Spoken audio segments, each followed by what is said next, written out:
At Quite the Thing Media, we aim to bring you the best podcasts produced by independent creators, made without constraints.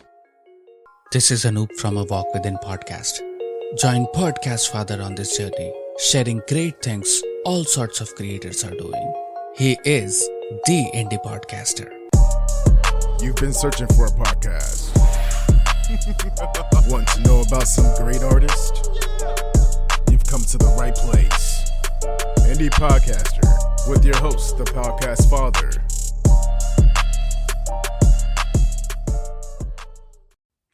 Thanks for listening and thanks for telling a friend. Welcome to another episode of Indie Podcaster.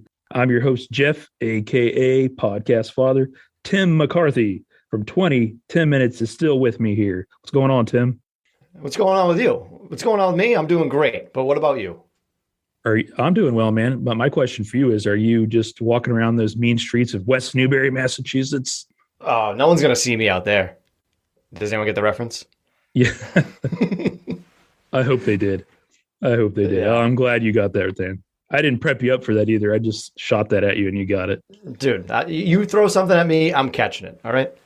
So tell us about Quincy, man. Is that like West Newbury? No, Quincy's the best. You know what? I will ruin this episode just talking about Quincy alone. But no, home of the presidents. John Quincy Adams, John Adams. You can't get much better than that. Where the original Dunkin' Donuts was created. Damn, can't beat that. Yeah. No, the original Dunkies guy. If you want to be from Boston, you got to call it Dunks guy. Boston. I just can't do it. I'm going to work on that some, though, for sure. So check out Tim's podcast. He's got a website. He's got an app. He's got it all. I'll let you tell about it for a minute. You've got it all, man. You can go to Google Play. You can go to the Apple Store. You can do anything.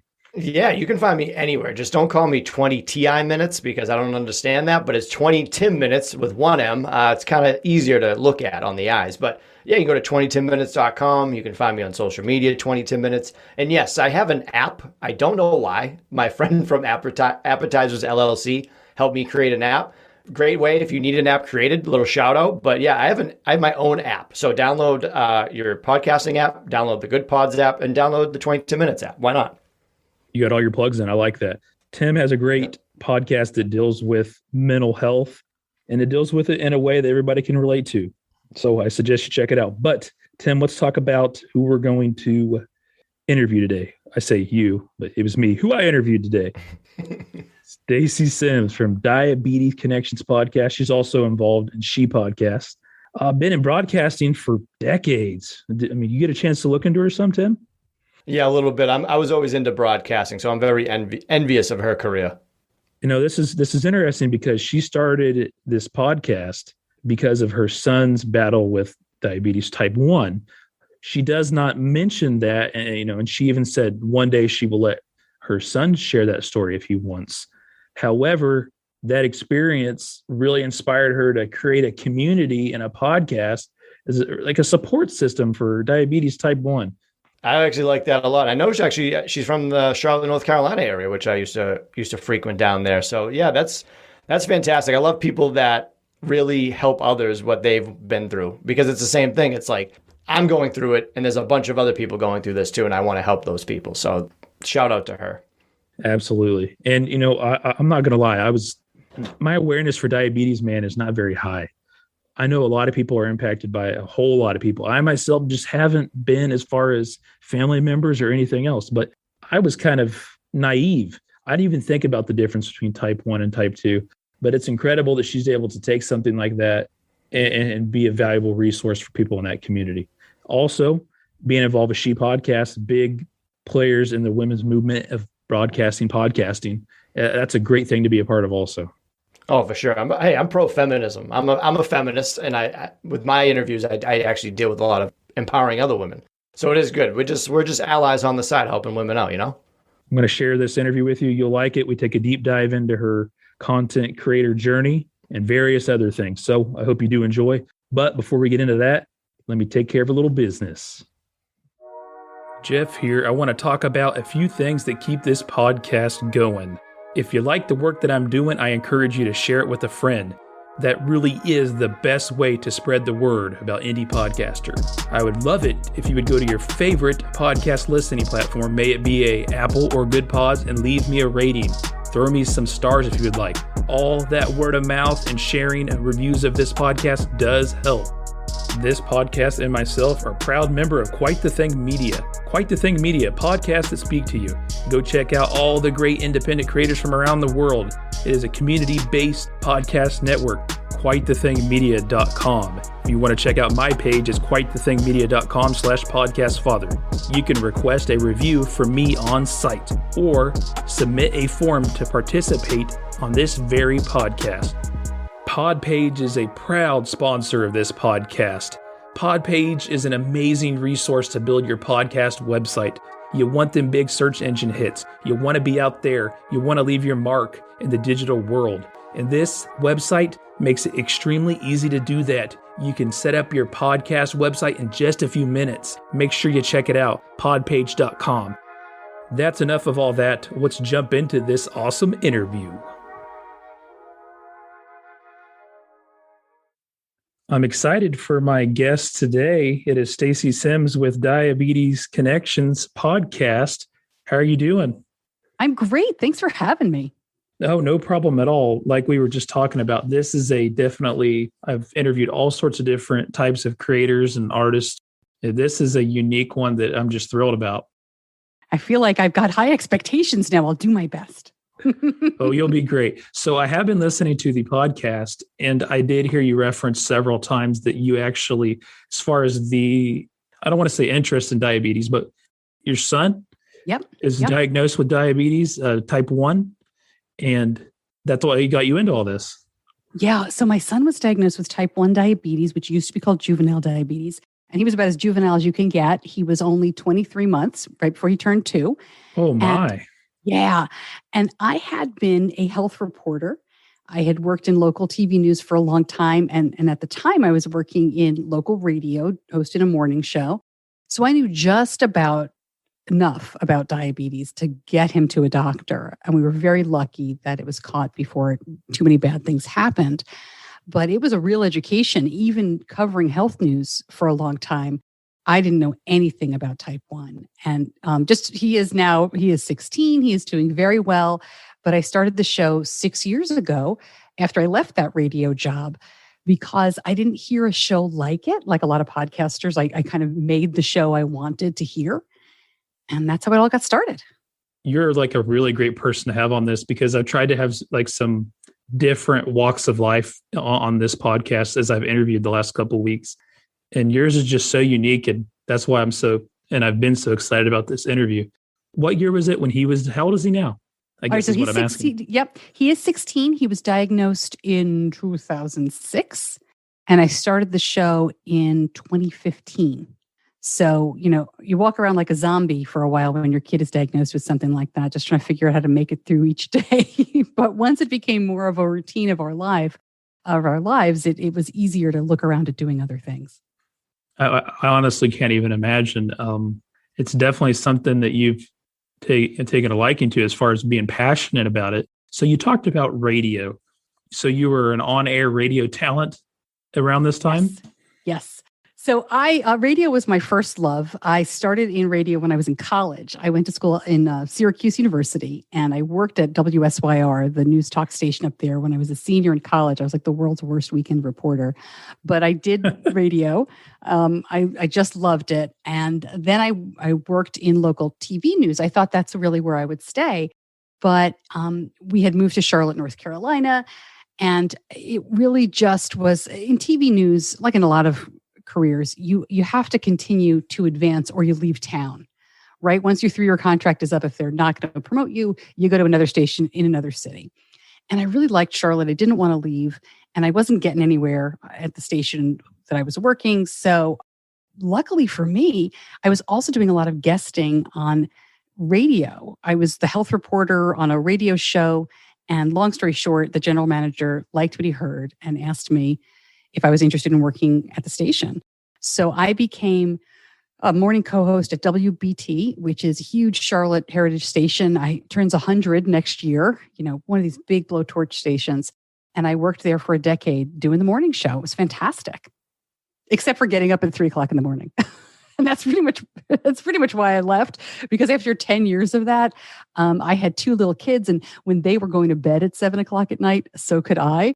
But when my daughter started middle school, I realized I was kind of missing out on a little bit too much. And I was trying to get, I was going 4 or 5 hours of sleep a night and trying to go to Girl Scouts and sports, and we just couldn't do it. So it was really hard to leave, but I left. And that's what I was actually going to jokingly ask, what time did you have to go to bed for that? But yeah, 7 p.m. Wow. So you need to go to bed between 7 or 8, but I was going to bed at like 10:30, 11 o'clock. It was terrible. It was not healthy. What all are you involved in now? Well, the podcast had been, I kind of treated it like a part-time job. When I launched it in 2015, I knew I was going to seek out sponsorship down the line.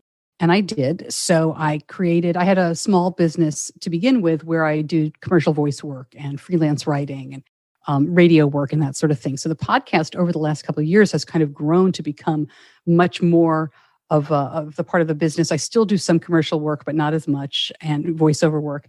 I wrote a book about diabetes. I speak about diabetes, so I'm pretty busy. But I recently joined up with the fabulous women of She Podcasts, and I am the director of corporate sponsorship now for She Podcasts Live, which is an amazing event coming up in October. So I'm really excited about that, and happy to talk more about it if you'd like to know more. Yeah, I mean, the stage is yours.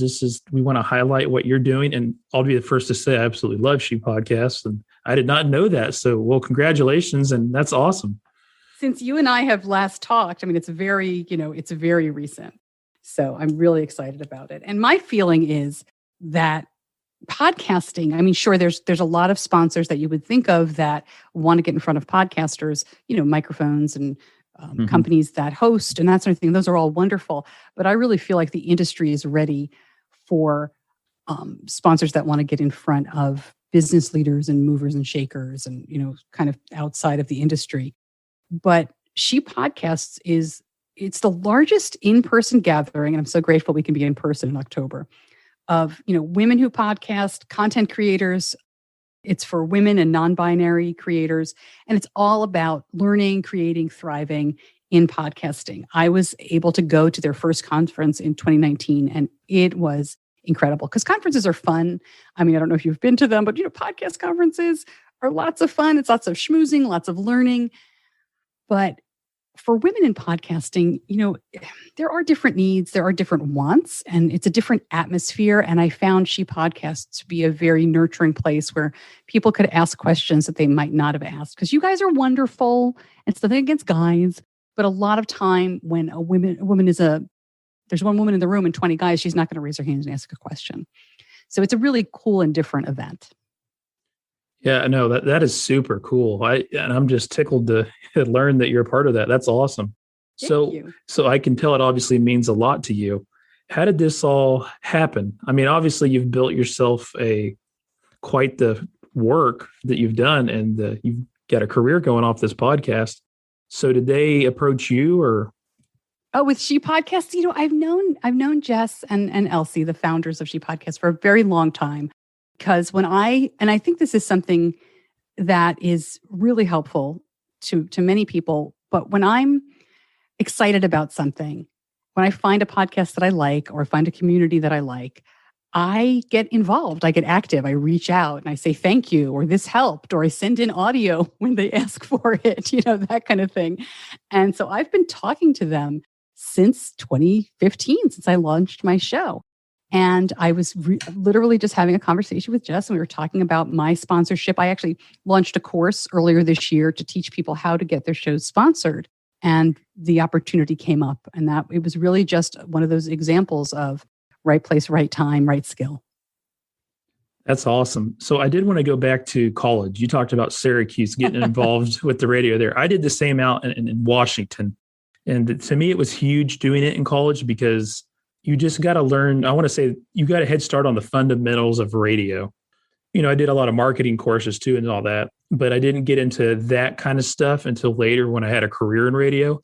But how critical was it as far as Syracuse radio to you?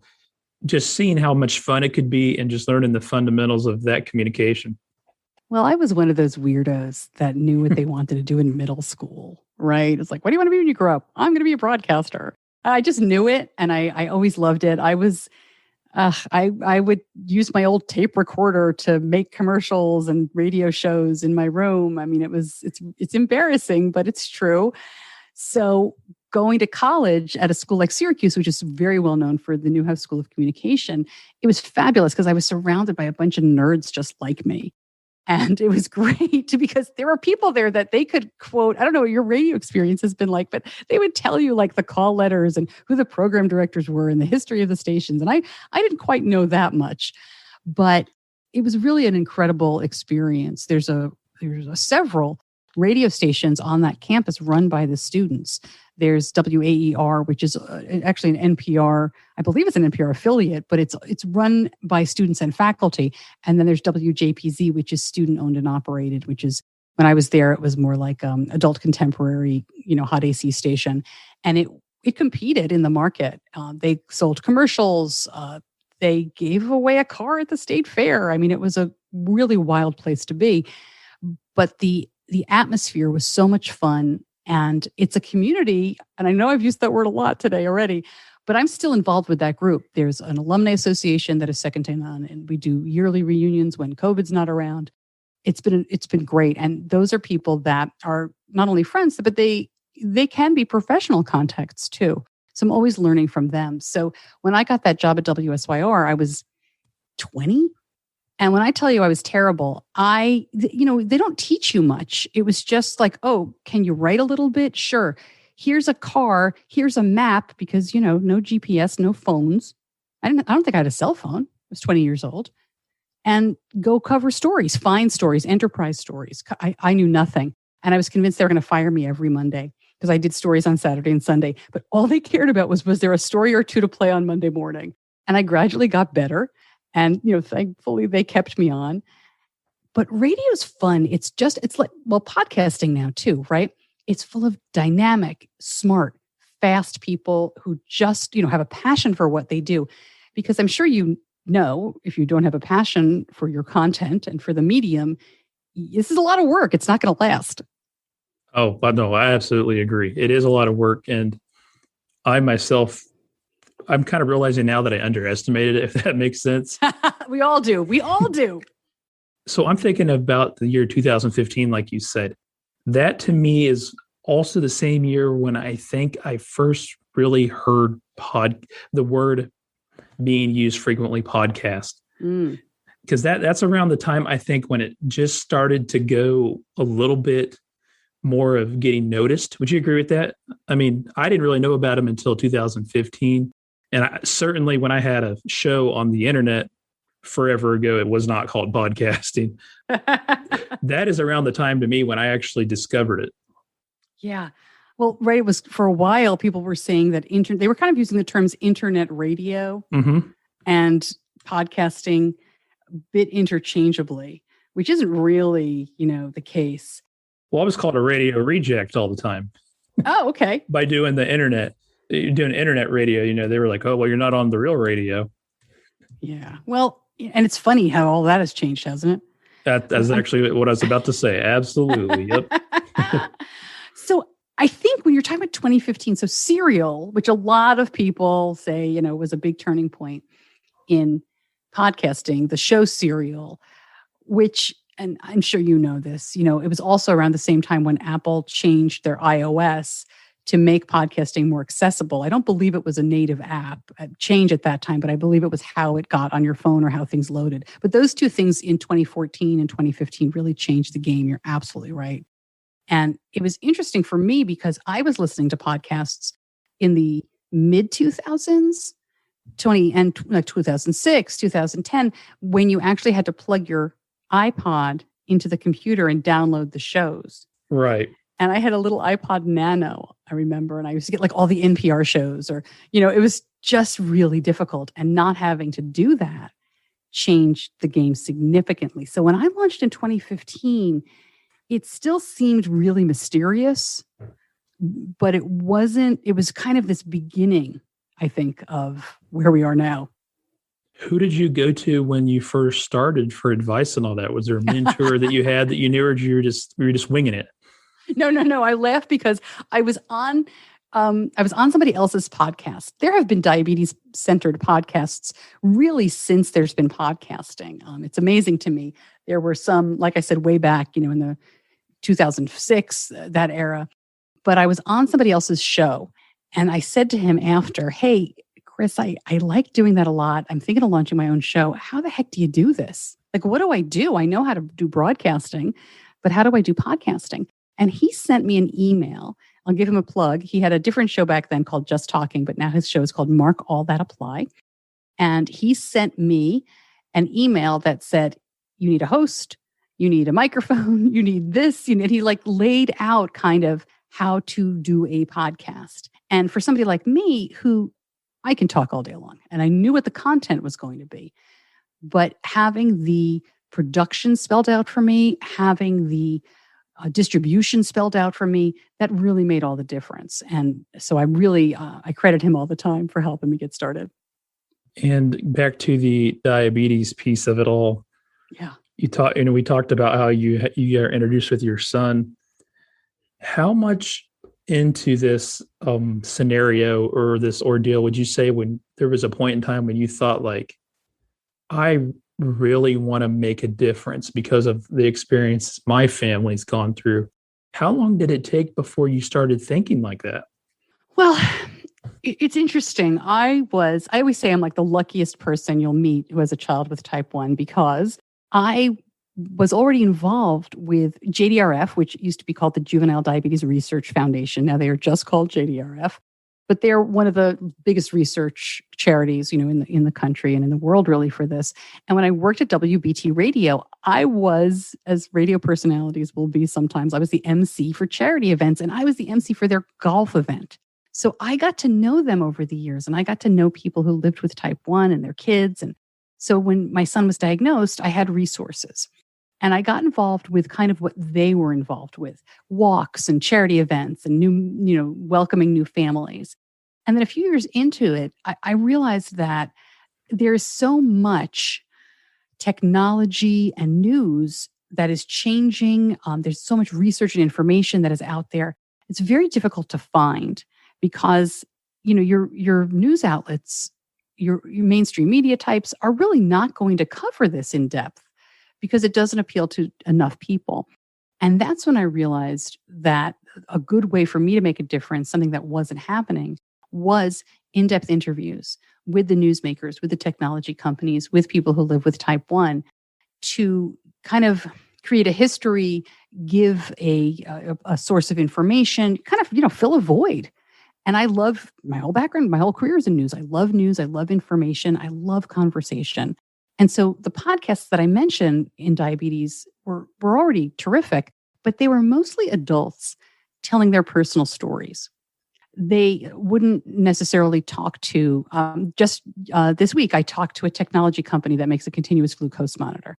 And I get to ask them all the questions that my listeners want to know. And I get to follow up and say, but you promised this. Where is that bit of technology? Why isn't it out yet? Or what are you going to do to help make access better? Why is it so expensive? I really get to ask them questions that they're not going to get if they do an interview, even with a national magazine that's going to spend half the interview defining type 1 versus type 2. I don't have to do that. So it's a long answer. I'm sorry, but the answer really is, it took a few years, but I decided I didn't want to share my son's story necessarily. He is entitled to decide when it's time to do that. So I wasn't going to, I didn't share inordinately about him, although he does come on the show sometimes. But I wanted to fill a void by providing information and resources to this community. Do you ever have people that are just really thankful for the service that you're doing? Because I'll be honest, listening to your podcast really got me thinking. And I realized this is something that I'm a privilege of not having to be involved in, or anybody directly really close to me, even though I think it's more common than most people like myself even realize. But this is something that doesn't even cross my mind ever. So that was a really neat thing about the podcast to me. It really got me thinking and wanting to learn more. Yes. I mean, my listeners are fantastic, and I get some wonderful notes. But I think what you just made me think of is, There are so many podcasters, a lot of independent podcasters who focus on health advocacy. And that's an incredible part of podcasting. And one of the best things about this medium, when you have a story to tell, and it's not something that's going to appeal to tens of thousands of people, you can still tell that story and make a difference. Somebody wants and needs sometimes to hear that voice.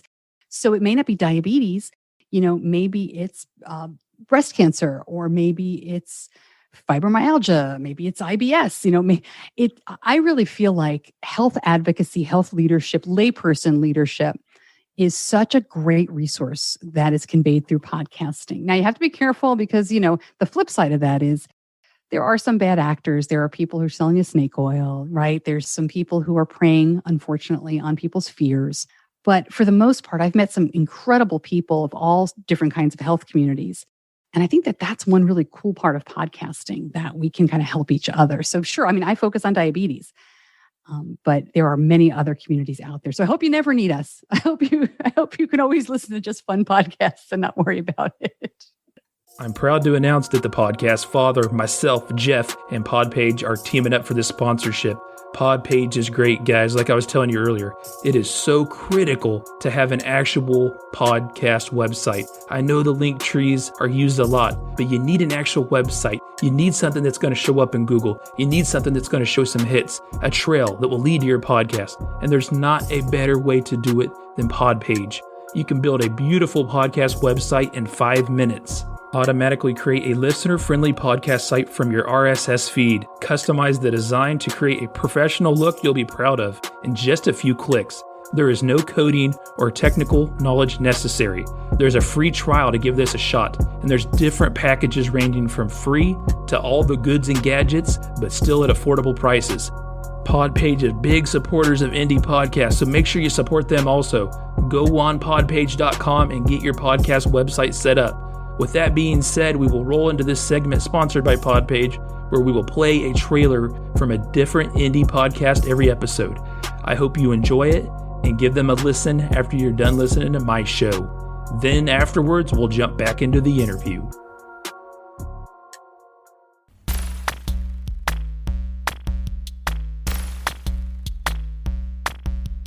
Hi, I'm Lauren. And I'm John. And we host the Beard Owl Podcast. The podcast where we talk about two of the greatest things in the world, beer and Weird Al. And a bunch of other stuff. That's right. Do you like nostalgia? Do you like sibling banter? Do you like beer? Do you like Weird Al? Are you human? If you answered yes to any of those questions, give us a listen. Become one of our loyal commenters. I think mental health has been a big thing lately, as far as people being more comfortable talking about it. And I do see a lot of, and there's a lot of good ones, even podcasts that have come about off of mental health. But to me, I don't see as many that are something that's so physically impactful on somebody like diabetes can be. And I think it's such a cool thing that you're able to provide that sort of content for people that need it. Is it hard to reach new listeners, new audience for something like this? Yeah, it is actually. It's difficult. Type 1 diabetes is a pretty isolating condition, and it's often something where the person who's living with it or the family affected by it doesn't know anybody else. It's not super common. So it can be difficult because people don't know that the resource is there. And I'm sure you find this even as we've come such a long way with podcasting, where most people kind of know what it is. I still get on Facebook, or if I post or I talk to people in person, which we're starting to do again, I get, oh, I love to watch your podcast, but I just don't have time. I'm not a video podcast. Sometimes I've put up interviews, but it's a traditional audio podcast, or I don't know how to find your podcast. And then I'll take their phone and they have it all set up. They just don't know what they're doing. So, it's pretty simple to get started, but there's still a barrier for a lot of people. Or I don't have time.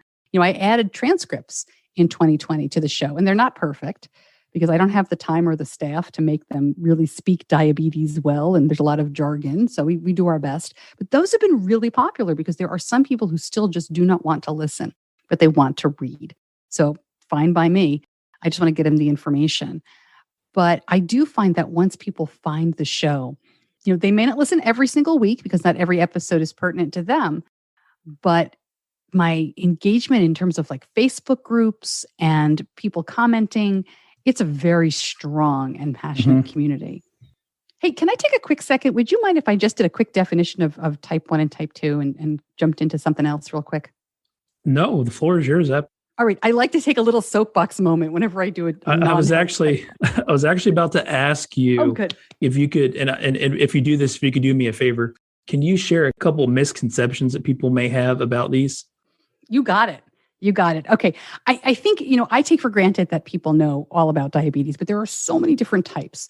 But let's focus on the biggies. So most people know type 2 diabetes. And, diabetes is a pretty misunderstood condition by people who aren't in the community or don't have it. And part of it's because it's become a bit of a punchline, which is really unfortunate. Hashtag diabetes, or, that's a plate full of diabetes. Look at that ice cream, diabetes. Obesity reference. It's like, okay, I see what you're saying. Yeah. And it's become a big joke in some ways, which is really unfortunate. So this is how I used to explain it to my son's preschool friends. I used to who likes to eat food, right? Everybody, yeah, I like to eat food. And food is how we get fuel. That's what we tell little kids, right? You put gas in the car, it goes. You eat healthy food, it gives you energy.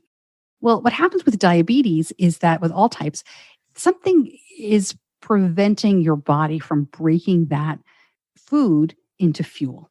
With type 1 diabetes, it's an autoimmune condition. Your body attacks itself. They don't know what's going on or why it happens. It can happen at any age.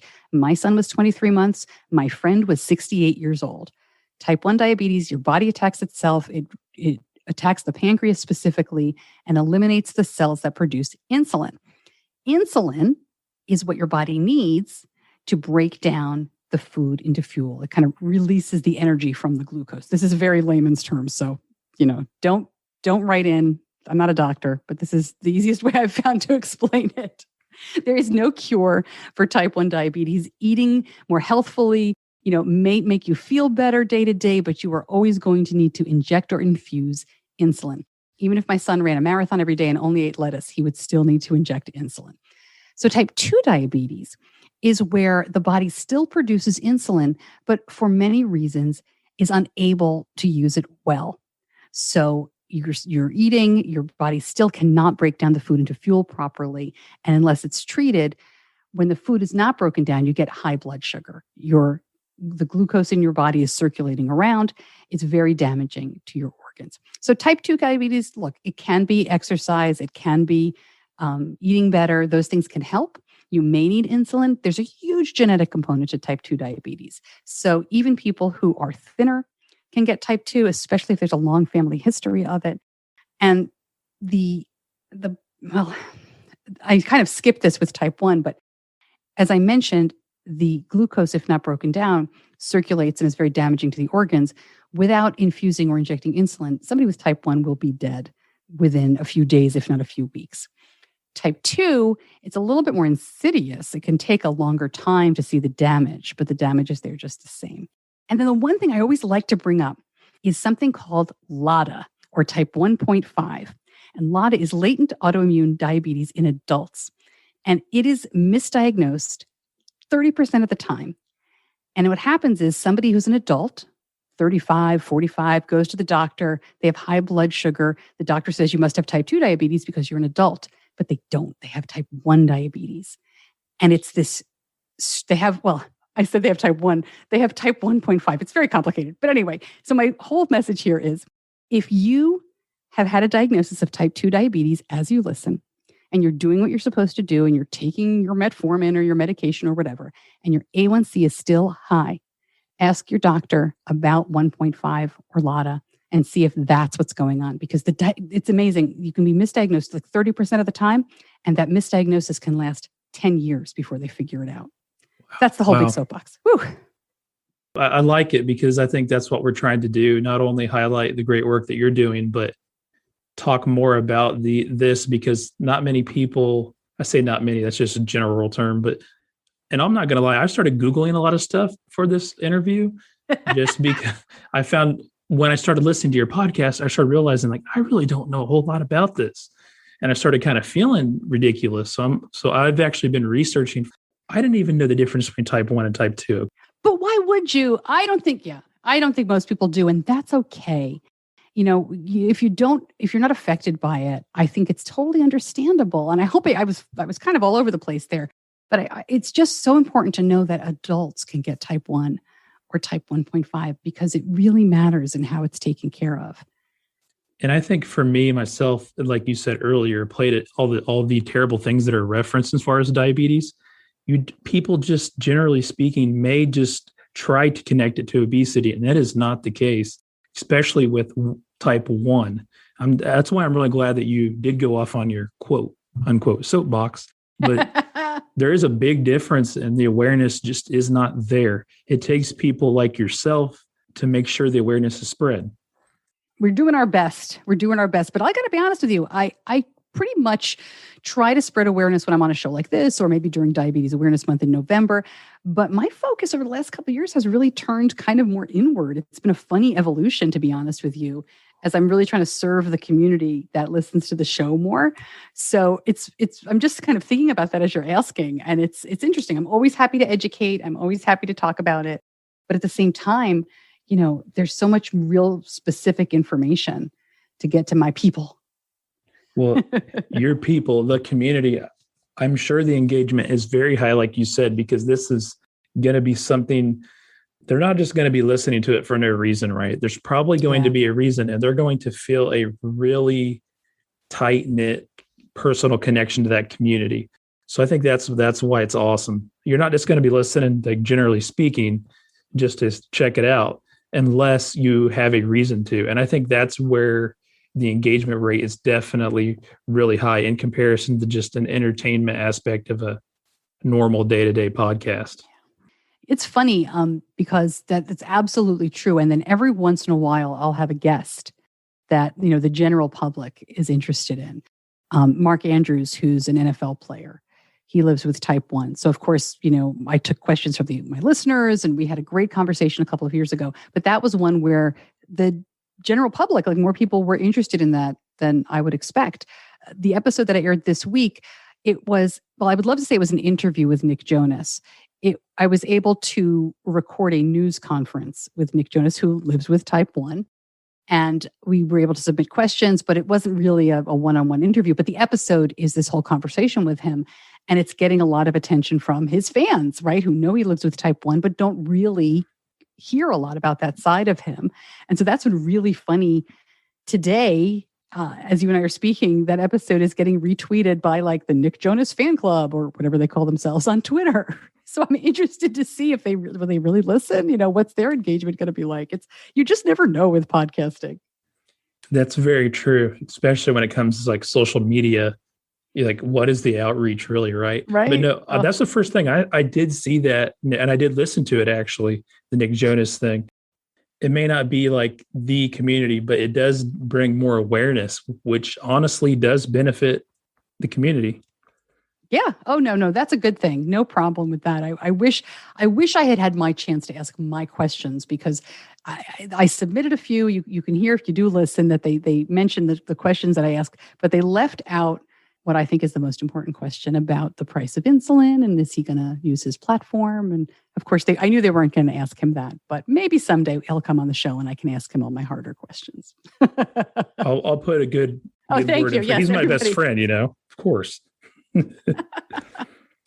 So tell us about some other podcasts that you listen to. It can't all be medical, right? I mean, you got to have some other, I don't know. A lot of people are true crime. There's a bunch of other things. What else do you listen to? I'm a huge Game of Thrones podcast person. Ah. I think that honestly, that we as podcasters can learn a lot from that community. So let me take a quick look at my phone and make sure that I say the ones that I mean. But I love Game of Thrones, the books, and I love the show, but I've been interested in the books for a very long time, and we're all waiting for the next one. But, there are shows like History of Westeros and Radio Westeros. And there's a whole bunch. I probably listened to like 6. But what's cool about them is that they do a lot of crossover. they're very supportive. There doesn't seem to be competition, which is really cool. And I think not necessarily unique. I think a lot of communities are like that, but that's really a fabulous one. I listen to She podcasts all the time. I love Maintenance Phase and You're Wrong About, which share a host. You're Wrong About examines older, I laugh when I say older because they're from my time basically, but news stories from like the 80s and 90s and some into the 2000s. But they kind of go more in depth, and it's just a really interesting and funny conversation. And Maintenance Phase is a look at diet culture, and it is phenomenal. And, if you're kind of a guy wrinkling your nose going, I don't know, you will love it. It's just funny, interesting. I mean, they do everything from, they took a look at like what Master Cleanse is, but then they took a look at Ed McMahon from The Tonight Show, his diet book from the 70s. So it's a cool show. I could go on. I listen to, probably like you, I have too many podcasts. I have so many on here that I haven't listened to in a long time. I always try to make it like it is my duty to listen to as many as I can. And especially if I'm interacting with them, I just feel like it's disrespectful if I don't. Yeah. So the last couple of months, oh my, hundreds and hundreds. Yeah. Good and bad and in between and all around. The big takeaway from meeting all these independent podcasters, I didn't realize before I kind of started off on this journey how many people just want to create content. And it's just a perfect environment these days to do that. Everything used to be so complex with the internet, and it's just changed so much. And we really are on a great time for people to start and make an attempt to create something new, which is what I wanted to ask you. If you had to give some advice to somebody that was starting out, whether they wanted to create content in the form of podcast or anything else at all, what is some advice that you'd give them? I actually give a lot of advice on podcasting. I've had a bunch of friends, who've wanted to, and professionally, like I said, I speak on this. I speak about sponsorship a lot, but I would definitely say put sponsorship to the side to begin with when you're just starting out. I think the best advice that I've seen in practice that I've given is that if you're going to start a podcast, you should plan on 4 to 6 episodes. And what I mean is don't plan out everything you're going to say, but at the very least in your mind, say, I'm going to do 6 episodes or I'm going to do 4 episodes. Pick a number, because I feel like many people get super excited and I'm going to have a show. I'm going to do a weekly show, or I'm going to do one every day, or, I'm going to do one every 2 weeks, and they have no idea how much work it is. And they have no idea how few people will listen for their first year, right? Unless you're a celebrity. It's very time consuming, and depending on what you're hoping for, starting really small like that can be helpful, because if you have 6 episodes, you now have a series that you've planned out. Maybe you've written a book and you just want to talk about the chapters of your book, or maybe you have an idea and you want to flesh it out and see what works. But if you have 6 episodes, then you have 6 episodes and you can say, I did it. It's done. It'll be there forever. Good for me. Or you can say, I love this. Episode 6, forget it. Let's keep going. And that has actually worked well for several people that I've given that advice to. I have a couple of people who've said, I'm done after 4. I'm out of my league, but I want to at least get to what I planned. And I have a couple of people who have continued on, but having that beginning and that goal is really, really manageable, because I'm on episode 393. And if you had told me in 2015 that that's what I would be doing, I feel like the weight of that would have been way too heavy. Like, oh my gosh, are you kidding me? I'm going to do this every single week. And then in 2021, I'm going to add a second episode every week. You got to be out of your mind. Yeah, it's kind of hard to imagine for something so specific. I mean, you really have to be creative with what you're doing. You can't do the same thing every episode, especially with like diabetes.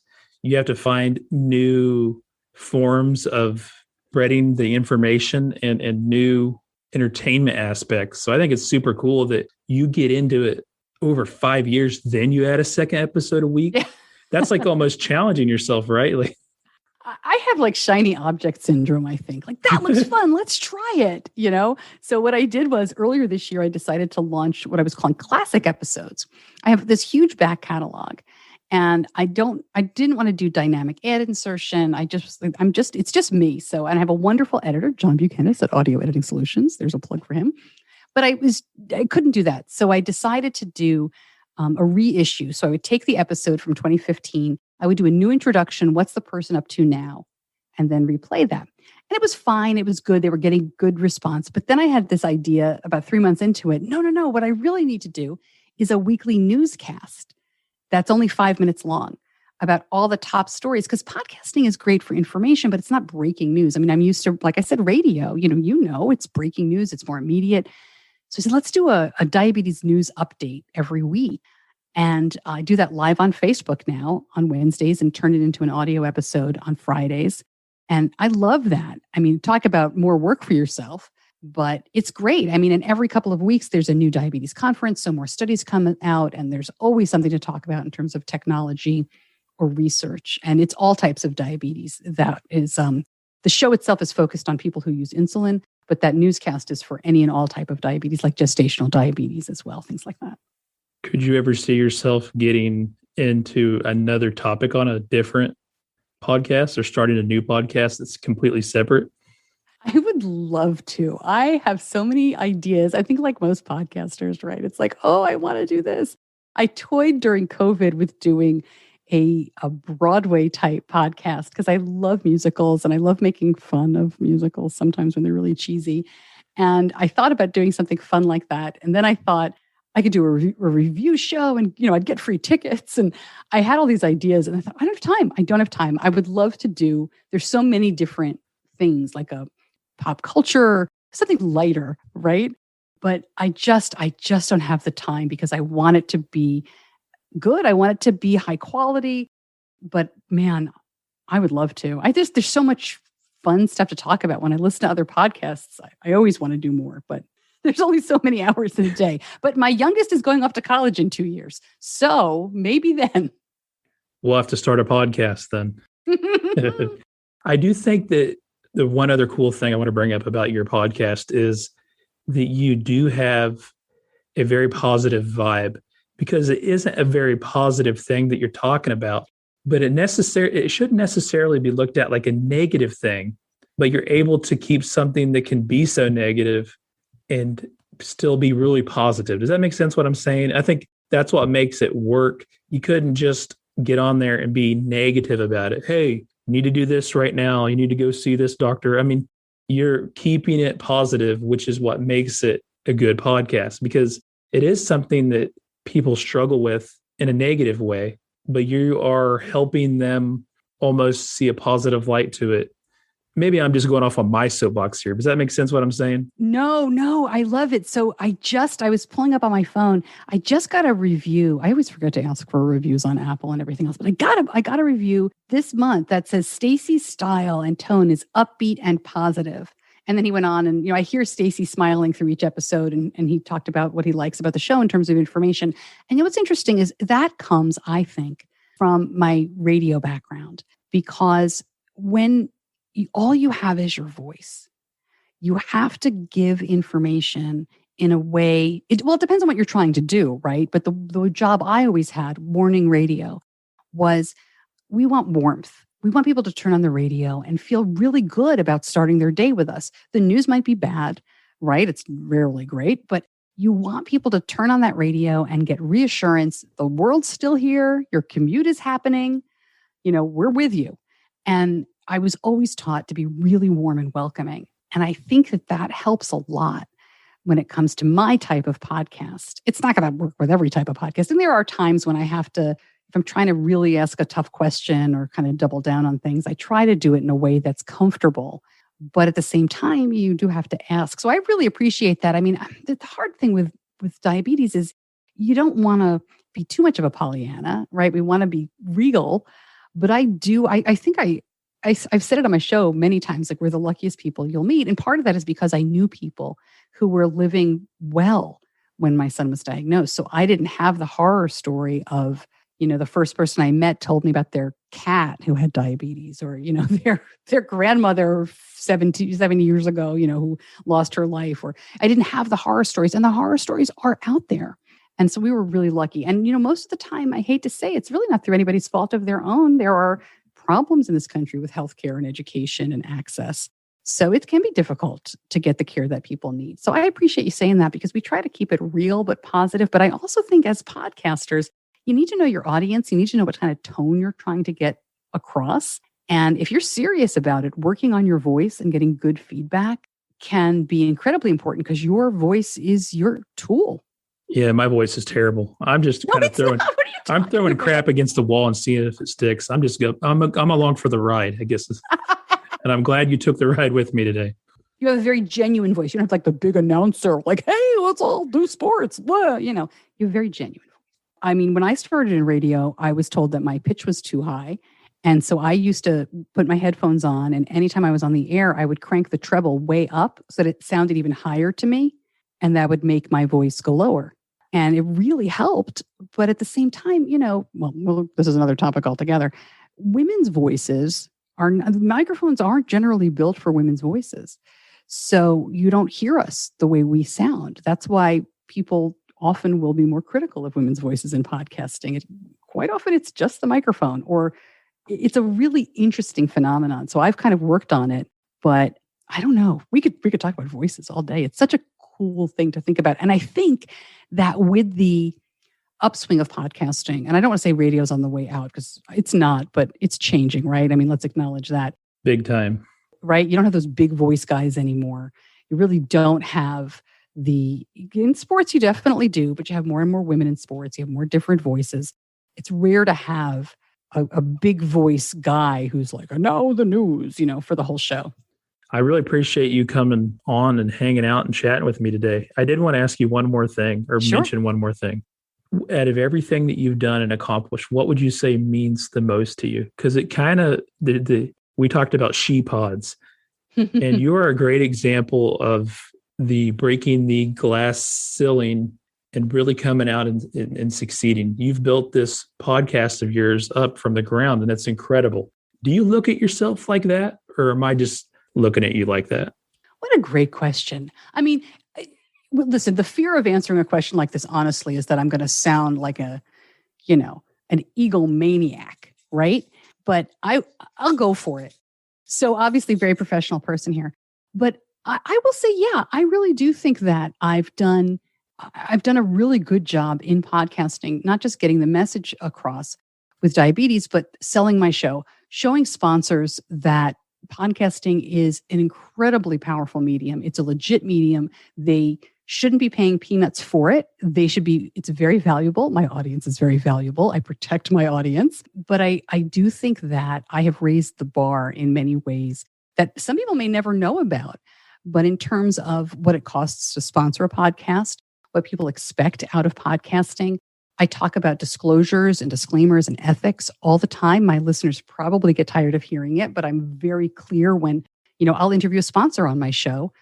And I'll say, look, they are paying for the commercial, but they're not paying for the content. And you'll hear me ask them hard questions, and credit to the sponsors that stick around. So to me, just having this show for, 6 years and continuing to innovate and find new ways to tell stories, I'm really pleased with that. I mean, I'm also really happy that I've been able to do it without sharing too much personal stuff about my son. He's a great kid, but he's got his own stories to tell. He doesn't need his mom, since he was 10 years old, talking about his blood sugar and how he manages and all of that stuff. That would have been a pretty compelling podcast, but it wouldn't have been fair to him. Maybe he'll do it when he grows up. He comes on occasionally. I'm really proud of that. And I wrote a book. I mean, I'm very proud of that. It's called The World's Worst Diabetes Mom.